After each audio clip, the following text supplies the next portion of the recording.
Welcome to this explainer. Today, we're going to break down one of the most demanding yet absolutely transformative philosophies ever conceived.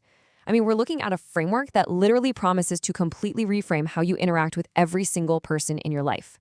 It's all about that profound difference between just, hearing someone and truly offering them genuine attention. Okay, let's dive right in with a pretty stark and honestly shocking reality. The French philosopher we're talking about today, Simone Weil, she took her ideas about empathy and attention so literally that it ultimately cost her life at the very young age of 34. And this wasn't some tragic accident. Understanding her death is actually the master key to understanding her entire philosophy. You see, she technically died of tuberculosis, but it was severely complicated by malnutrition. Now, why is that? Well, because she strictly refused to eat more than the tiny, tiny ration allocated to French civilians living under Nazi occupation. But here's the really staggering part. She was living safely in England at the time. Food was readily available to her. She wasn't just putting on a performance or seeking out martyrdom. She simply fundamentally believed that genuine attention to suffering requires the absolute willingness to actually be changed by it, to physically take it into yourself and absolutely refuse that comfortable distance that, let's be honest, most of us usually maintain. Section 1. The rarest form of love. So to really understand this rare form of love, we've got to look at our central, kind of earth-shattering claim about how we interact with each other. Look, most of what passes for attention in our everyday lives is frankly completely false. It's really just us waiting for the other person to take a breath so we can jump in and speak, right? It's half listening while our internal monologue is busy preparing this brilliant response, or we're filtering whatever they're saying entirely through the lens of what it means for us.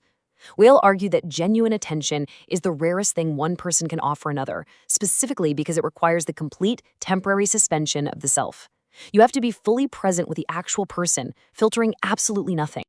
And to get to that elusive state of genuine attention, Weil identified this single, isolated question as the absolute foundation. What are you going through? I know, it sounds incredibly simple, right?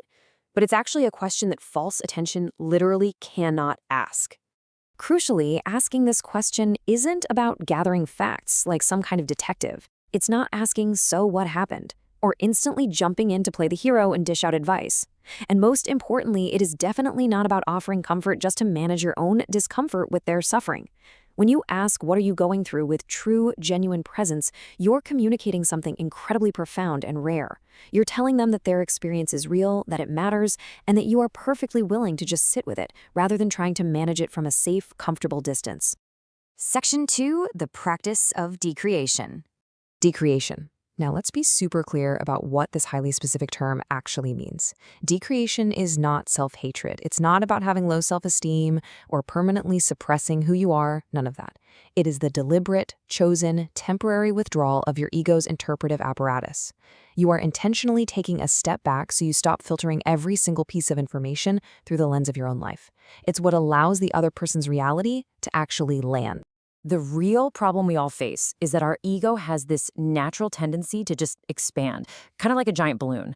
It takes up almost all of the conversational space with its own preoccupations and interpretations, and it leaves just this tiny little sliver of room for the actual person standing right in front of us.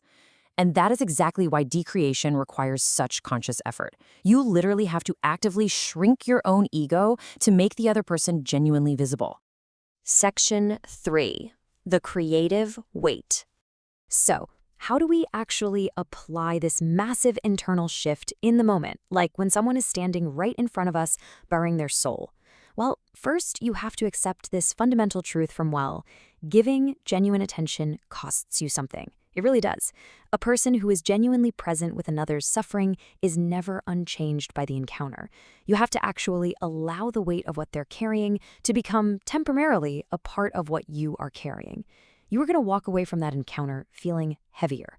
And because of that cost, honestly, most of us unconsciously opt for what you could call managed compassion. It's safe, it keeps us at a comfortable distance, we get to acknowledge that someone is hurting without actually being affected by it ourselves. But Weil argued intensely that maintaining this comfortable distance, it's really just a conversational performance. It is not genuine love. Genuine attention, on the other hand, allows the suffering to land. It is deeply, and yes, sometimes painfully authentic. Weil used this absolutely fantastic metaphor to to explain this kind of receptivity. She compared it to a student staring down an incredibly difficult math or logic problem. Now, a good student doesn't just instantly impose some premature solution that happens to fit what they already know just to get it over with, right? No, they hold it in their mind. They sit with it. They let it be difficult. And this is the exact same quality of attention required for genuine presence with another human being. You don't just impose your own quick fix solutions. You allow their experience to be difficult and resistant. You practice what Weil called a creative wait before you even reach for a response. And this simple act of waiting, it communicates that a person's pain is valuable enough to just be held, rather than instantly corralled into neat, manageable little categories of advice or, fake reassurance. Section 4. Your attention audit. Okay, this is where theory hits reality. Think back to the last difficult conversation you had, and I want you to ask yourself these questions honestly. How much of your attention was actually on them? And how much was on that incredibly clever, witty response you were secretly preparing in your head? How much was just you trying to manage your own awkwardness or discomfort? When you do this audit, you'll likely discover that what you usually offer is a heavily filtered, totally self-protective version of presence. So, how do we actually unlearn this? Well, Weil points us toward a subtle direction rather than some rigid step-by-step technique. First, you have to notice your reflex to manage the situation or give advice. Like, really catch yourself in the act. Second, you pause. Just pause. And third, you actively seek their true experience. You step back just slightly, just enough before your ego's interpretive apparatus completely takes over the conversation. What is truly staggering about all of this is that the difference between an authentic, life-changing encounter and a totally superficial performance, it often comes down to a deliberate pause of just a few seconds. It is literally a matter of seconds, but those seconds are absolutely everything. They are the exact space where decreation happens. Because guys, here is the beautiful payoff of this incredibly demanding philosophy. When you successfully step back from your ego, the other person feels it. They really do.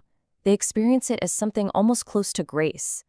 They know the profound difference between being genuinely met as a human being and simply being efficiently processed through a conversation. Being truly seen, completely without an agenda, that is what every single human being is silently waiting for. As we wrap up this explainer, I want to leave you with this final, provocative thought. The very next time someone sits across from you with something heavy to share, you have a very real choice. Are you going to efficiently process the person in front of you from a safe, comfortable distance? Or will you suspend your ego, endure that creative wait, and actually pay the cost of genuine attention? The person in front of you is waiting to be received. So how will you choose to show up?